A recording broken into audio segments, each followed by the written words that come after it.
Hey Waffle Gang, I do hope you are well. My name is Mark and today we're checking out some more relationship stories, and if you do love a Reddit story, why not consider hitting a like, subscribe, maybe that notification bell too, and let's dive straight into today's first story, which comes from the True Off My Chest subreddit from Purple Indian Frog, who says, I'm planning on abandoning my family as soon as I turn 18. My family sucks. I, 17 male, turn 18 in 2 weeks, and I'm getting the fuck out of here as soon as the clock strikes midnight. My parents have extreme bias towards my younger brothers, 16 and 15 male. It's been like this forever. I have no idea why. I've always been the one who had to do all the chores in the house. I also have always been forced to play every single sport I possibly could, to the point where my schedule was packed 365 days of the year. My father told me it would teach me to be a real man, but my brothers never had to do any of that shit. They're both fat lazy fucks who sit around and play video games all day and all night. They miss school at least 30% of the year and are constantly spoiled rotten by my parents. They already have thousands of dollars from birthdays, Christmas, and other holidays. As soon as I turned 12, I was told I would no longer ever be receiving gifts from my parents, other than bare essentials. I was told I had to pay for my phone and any other expenses I wanted to own, and to never ever ask for anything. I wasn't able to own a phone or anything really special for myself until I was 16 because I couldn't find any actual jobs that paid good money. My parents also expect me to take care of my younger brothers when I'm an adult. My younger brothers have both decided they will not be going to college and do not plan on working a day in their lives. My father told me, "We kept you alive, you owe it to us." Fuck you. I'm leaving a nasty letter on the table when I leave and changing my phone number, emails and everything. They will never be able to contact me no matter how hard they try. I know my younger brothers are going to be screwed for life since they have zero experience on how to survive in the real world, but I don't care. That's my parents' burden now. I hope they go broke from having to fund my brother's lifestyles, and I hope they lose everything. I have no sympathy for these people, and I will never feel bad no matter what happens to them. The only thing I owe to my parents is the fact that because of the shitty treatment over the years, I am well capable of surviving on my own in the world. I'll be going to college to study finance in Virginia. They have no idea I've been accepted to any college, never even asked. And I'm also very physically fit due to playing 6 sports a year. However, the trauma will never go away. They took away my entire childhood, and I will never forgive them for it. They can all go fuck themselves. And the updates came in the original post, so I'm not sure what the comments will be covering, so we're going to go straight on to the update, which says, I'm happy to report that I am officially gone. So the last 2 weeks after I made this post have been crazy stressful, but I'll sum them up here. I changed my number a few days ago by calling my SIM card provider. Then I went and got a copy of my birth certificate since I don't know where my actual birth certificate was. I couldn't just ask my parents, and I also made sure to check that my bank account was secure and not shared with my parents. I purchased a plane ticket last week to fly into Dulles International Airport in Virginia, just outside of where I'll be attending college in Fairfax. Finally, I called one of my cousins, who I am very close with, and asked him to please pick me up at around 12:30 a.m. last night. He agreed with my decision to leave and told me he was proud of me for taking action to improve my life. I packed my stuff up after everyone had gone to sleep and waited. I decided to keep my note to my family short and sweet. All I wrote down was that I was moving to go to college in California, lol, and that I was never coming back. So last night, my cousin picked me up. We went to the police station where I gave them my proper identification and informed them that I am not missing. I'm leaving on my own accord now that I'm 18. They told me that they'll keep it in mind and will watch out for that potential call in the next few days. I got a few hours of sleep at my cousin's and then flew out of New Orleans International at 6 a.m. I'm now sitting in my college dorm 950 miles from home. I've never been happier in my life. I can't wait to meet new people and finally enjoy my youth. Thank you to everyone who gave me great advice on here and commented their support. I didn't expect this post to take off like it did, but I'm happy my story has affected so many. I will update again in a few weeks. OP then updates their post again, which says, damn, this post took off again these past 2 days. My phone has been blowing up with demands for an update, so I shall deliver. Life has been good. I've been in contact with a cousin who helped me and also a few other family members from back home. He said that my mother came to their house the day after I left to talk to my aunt about me leaving. She cried and gave my aunt this whole sob story about how she can't believe I would abandon them. My aunt told her that maybe she shouldn't have treated me so wrongly throughout my whole life, which caused a huge fight and ended with my mum being thrown out of their house. So it seems me leaving has caused pretty much the uproar I imagined. I've been doing well, met plenty of new people and made friends via classes and dorm neighbours. I'm in a better mental state than I've been in a very long time. I feel so relieved and it just feels like a huge weight is lifted off of my shoulders. It feels so good coming on here and reading all the support and positive comments I'm receiving. I'm really grateful for this community. I will continue posting updates in the weeks to come. Thanks for everything, everyone. And we'll start with Manouche, who says, I'm so happy OP got out and made the very smart decision to go to the police station and say, hey, this is me. I'm not missing. I'm being an adult and making my own choices. It saves a lot of hassle for OP, hopefully, if the police do things correctly. But OP also needs to make a living will, funeral direction, and last will and testament so that his biological parents aren't making decisions in the event of an accident or death. Appoint the cousin. They seem level-headed. And I wonder where OP was looking for that advice before they turned to Reddit and started talking to people about it, because it sounds like that they got this plan and they was going to execute it all along. So was they looking online for various resources? I mean, I don't know. they might have just said, fuck this, I'm out. Which fair play to them, but anyway. Maywell Flower says, and quotes, she cried and gave my aunt this whole sob story about how she can't believe I would abandon them. My aunt told her maybe she shouldn't have treated me so wrongly throughout my whole life, which caused a huge fight and ended with my mum being thrown out of their house. And then says, can we just take a moment to appreciate the aunt saying well, if it isn't the consequences of your actions, and get the fuck out of my house with your lying, denying bullshit. Petite by 21 says, what were the parents expecting? I really don't understand why they came up with this plan for their kid's life. Why they thought it would work. Why they thought that at 40 years old, OP would be spending all of his money on his siblings who refuse to do anything with their life. They're stupid and abusive and really dumb. It's a good thing he left them.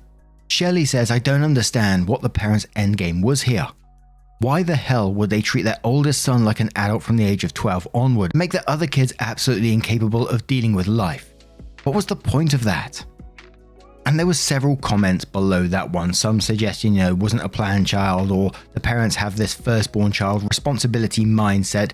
Other people saying maybe it was the child from a previous relationship, or maybe even an affair child. But one more comment from Stargazer1919, who says, I am someone who is estranged from their family. I've talked to plenty of other people over the years who are also estranged from their parents. There's this whole movement of estranged parents who believe their kids cut them out of their lives for no good reason. We gave them everything. They owe it to us. How dare they? Lazy damn millennials crap. If you listen to the kids, they cite real reasons for estrangement. Mental, verbal, sexual, and financial abuse. Scapegoating and picking which kids are their favorites. Racism, homophobia, transphobia, and sexism.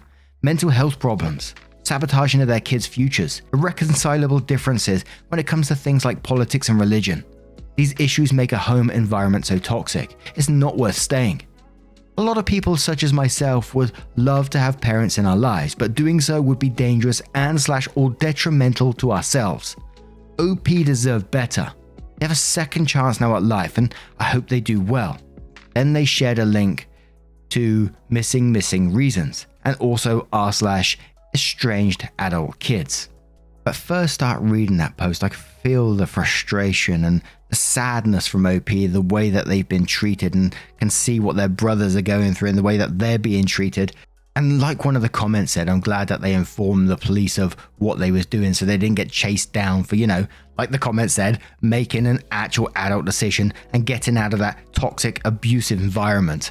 But now I'm going to turn this one to you guys. What do you guys make of this situation? Let me know your thoughts down in the comments below, and let's move on to another story. And this next story comes from Independent Foot 8485, who says, am I the arsehole for uninviting my mother to my wedding after she invited father-in-law? My fiancée, 29 female, and me, 34 male, are getting married in 2 weeks after 13 years of friendship and 4 years of dating. She's fantastic, and our relationship has been so good for the both of us. Planning the wedding has been uncomplicated and fun. We included my mother a lot. For example, my fiancée took her dress shopping. The reason is that my fiancée has always had a good relationship with my parents, and it grew much closer over the past year, after her mother died. They kind of see her as another child, and I know that fiancé appreciates that immensely. As for my fiancé's father, she went no contact when she was 15. Even before, he hadn't played an important role in her life. His behavior was one cause in her having depression and low self-esteem. It took her years to heal. She's happy with the way things are now. I never met the man, so neither of us considered inviting him to the wedding. My mother, however, won't understand why we won't invite him. Mum is a retired psychologist. She's had some experience with children-parent reunification, and she thinks that my fiancé needs that, even more after fiancé's mum's death. Fiancé and me both have shut my mum down plenty of times. We both made it clear that this man was not to know anything about my fiancé's life, nor would be welcome anywhere near the wedding. For a while, my mum shut up. My mum doesn't know fiancé's father. The other night we had dinner with my family. My mum had an announcement. Apparently she looked my fiancé's father up and went to see him. Then she invited him to our wedding. She seemed so pleased. My family was appalled and angry. They all know what has happened. My fiancé somehow remained calm and told Mum how inappropriate that was, how Mum hurt my fiancé terribly by stepping over the one boundary she ever had, how fiancé had lost all her trust in Mum after this. I then uninvited Mum and we left. Fiancé only broke down at home. My mother's also been inconsolable since and called me dozens of times, but I haven't picked up yet. Fiancé feels unsafe to have the wedding if there was a chance that her father might show up. We might just cancel the whole thing. My father, who's not condoning any of my mother's actions, thinks I should talk to Mum, hear her out. My siblings agree that uninviting her was too drastic. I just see the distress my mother has caused my fiancé and get angry all over again. So am I the arsehole for sticking to our decision? Edit, this is a throwaway account obviously. Edit 2, this really blew up, didn't it? Thank you for all your advice and perspective. It's truly heartbreaking how many of you have estranged relatives and can relate to this. I'm sorry. I met my dad earlier. He's really sorry for what my mum did and how it pushed me to listen to her at first. I told him that my fiancé was the person hurt in this, that it was really up to her. Dad did offer to cover additional costs we might have now. Both siblings called individually to apologize to fiancé as well. I don't know what to make of it just now. It's a good start, I think. Haven't talked to Mum though. Also, my fiancé's brother-in-law had a good idea regarding the wedding. We might do it earlier. That way, we'd at least keep the venue. We're still figuring details out, but it might actually work. And edit 3, thank you all so much for the comments and advice. There is a lot going on right now. We'll post an update when things settle. Fiancé sends her thanks. And we do have that update coming up. And I got to say, I was shocked when I read that OP's mum is a psychologist that specializes in reunification, because I can see it myself that springing this on someone when their wedding's coming up of all things is a piss poor idea. And I think ultimately it's going to be up to your fiancé how to proceed forward with this now, because she's the one that's had her boundaries stomped all over, literally stomped all over. So if she doesn't want your mother to attend the wedding, then I totally don't blame you for that, just cutting her out, because it's all about your fiancé feeling safe after her boundaries have been stomped. And obviously you backing her up on that. But Crystal Queen says not the arsehole. She may be a retired psychologist, but she showed the emotional intelligence of soggy bread. What a huge violation of your fiancé's boundaries. Strong Blueberry says not the arsehole. Cancel the wedding and go and elope instead. That kind of betrayal will be enough for me to consider going no contact with my mum. It wasn't just a small mistake or an oversight. It was a deliberate action to trample boundaries and to push an agenda you had made very clear you and your fiancé had no desire to pursue. As a retired psychologist, your mother should have known better than anyone just how damaging the action she chose would be to your fiancé and to any existing relationship between the both of you and herself. And Upu says, I wonder what people expect from stunts like this. And even if your mum is a psychologist, is she your fiance's psychologist? What kind of psychologist would do this to a patient? So honestly, not the arsehole. Maybe hear her out. I would with my mum, but I'd stick to the uninvitation if she thinks she can wreak havoc knowingly. And tell her that she can be glad to be just invited from your wedding and not your whole life. Horrible behavior right there. Opie responds saying, I suppose she expected gratitude and maybe that having a second parent would help fiancé grief her mum better. She often thinks she knows what's best for her children. She, however, never trampled boundaries to this extent before. Until now, it's been limited to advice and recommendations. So I don't know how to deal with all of it. Hello, I must be going, says not the arsehole. If your wife feels unsafe around your mum, and you would not be the arsehole if you kept your mum from the wedding. Your mum refused to listen and believed everyone telling her to mind her business because she thought she knew better. Well, she fucked around and found out. Only it was your fiancé who was hurt the most.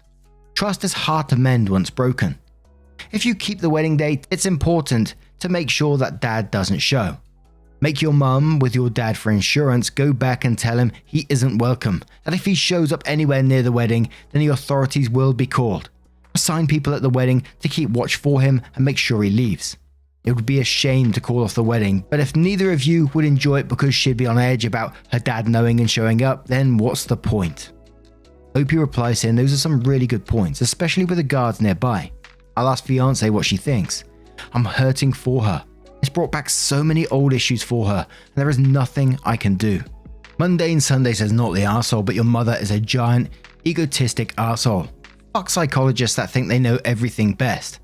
The dad was out of her life for a reason. Your fiancé is an adult and can decide when and if she will let her dad back into it. Your mum has absolutely no right to force it like that. Her behavior is disgusting. If she forces things like that on your wedding, then she can just go drink a coffee with father-in-law on the wedding day. I don't think you were harsh and you should stick by your decision. Your mother fucked up big time, especially when you both repeatedly told her that you don't want him in your life. Such a huge break of trust. I just hope she didn't give father-in-law too much information or your fiancé might soon have an absent father bothering her too. Opie responds saying fiancé believes that her father doesn't deserve to know about her life since he contributed nothing to her well-being. Him now knowing things about her is one of the biggest worries she has. She said she feels violated and exposed. I don't think I can understand her feelings. All I know is she's in a lot of pain. As others suggested, I might bring up the possibility of hiring security. I'm tempted to send the invoice to my mum though. So then Opie went on to update the post, which says this is the update repost to my first post since a bunch of people asked for one. First, thanks for all the helpful comments, insights and awards. We were very overwhelmed and grateful. And thanks to the mods for helping with this update. I've never had a post get this much attention and didn't know how to do this. The biggest thing is we are married. In the end, my wife's sister and brother-in-law saved the day. Originally, the wedding was on the 18th at brother-in-law's restaurant. That was the date and place where we went from friends to dating 5 years ago. On the day of the original post, wife went to see her sister. They suggested having the wedding a week earlier, on the 11th. It felt like the best option. Brother-in-law was willing to do the work because wife is like a sister to him. His team and him got a generous tip from my dad. Wife, sister-in-law, brother-in-law and I told all the guests, save my family of the date change. Wife didn't want to tell people why. Amazingly, everyone made it work except for 3 people. My family was told the morning of the wedding, just to make sure wife's father would not have time to come to the wedding, as he lives 15 hours away from us. My family didn't complain because they knew that they messed up. It was all a bit stressful, but my wife felt like a spy on a mission and had fun with it. I was glad to see her get excited again. And there was no sign of her father at the wedding, so I guess mum finally listened. In the week before the wedding, we met my family to talk several times. These were long talks. Why my mum did it, she just thought she knew better. No excuse other than arrogance. They all apologized. My wife said one family torn apart by her father's actions was enough. She insisted that they were invited, so that was that. However, we made it clear that contact with her father would be punished much harder in the future, especially when it comes to children. It's forgiven but not forgotten, I guess. As to what my wife's father found out from my mum, apparently not much. He knew a bunch already from my wife's eldest brother. Mum filled in gaps. That brother is the only of my wife's siblings that was still in touch with their father. Brother and wife were on thin ice before that already for many different reasons. Yes, we let that brother attend the wedding, mostly because we didn't want more drama, but we'll tackle that when wife feels ready to do so. We did have a honeymoon to get to first. All in all, I think we are fine. Wife is still very hurt, more so by her brother's actions now. With my family, we'll work on it. The imminent threat is dealt with. Now we start fixing the damage. Through it all, my wife was amazingly calm and reflected. It made me much more grateful that I get to be with her. And firstly, I gotta say congrats to you on your wedding, and it sounds like you had a lovely time and wife enjoyed it in the end, which is great to hear really after everything you've been through.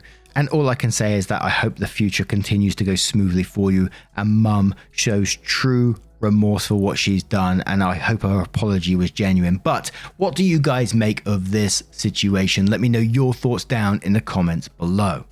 Now, just a huge thank you from the bottom of my heart for getting involved in today's stories. Your love, support and time always means the absolute world to me, so thank you so much for being involved, and hopefully I will see you in the next one. Take care and much love.